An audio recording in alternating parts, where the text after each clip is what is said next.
ગુજરાત રાજ્યમાં પ્રવર્તમાન દારૂબંધીના અંતર્ગત પોરબંદર જિલ્લા પોલીસ દ્વારા દૈનિક ધોરણે તેમજ ખાસ ડ્રાઈવનું આયોજન કરી અવારનવાર પ્રોહિબિશનના દેશી દારૂ તથા વિદેશી દારૂના કેસીસ કરવામાં આવે છે તથા આ જ ડ્રાઈવના ભાગરૂપે જે પણ પોરબંદર જિલ્લા પોલીસ દ્વારા પકડાયેલ દેશી દારૂ તથા વિદેશી દારૂના જે મુદ્દામાલ છે તેનો પણ નાશ કરવાનો કાર્યક્રમ દર 3 મહિને કરવામાં આવેલ છે।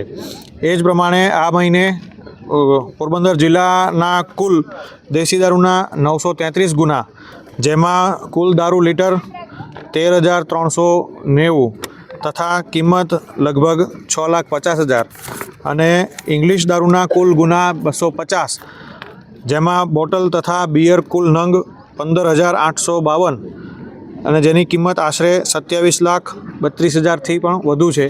આમ દેશી દારૂ અને ઇંગ્લિશ દારૂના આટલા મોટા મુદ્દામાલનો આજરોજ પોરબંદર ઇન્દિરા નગર ખાતે એસડીએમ સાહેબશ્રી તથા નશાબંધી અને આબકારી વિભાગના અધિકારીશ્રીની સમિતિ દ્વારા ગણતરી કરી અને એનો મુદ્દામાલનો નાશ કરવાનો કાર્યક્રમ યોજવામાં આવેલ છે।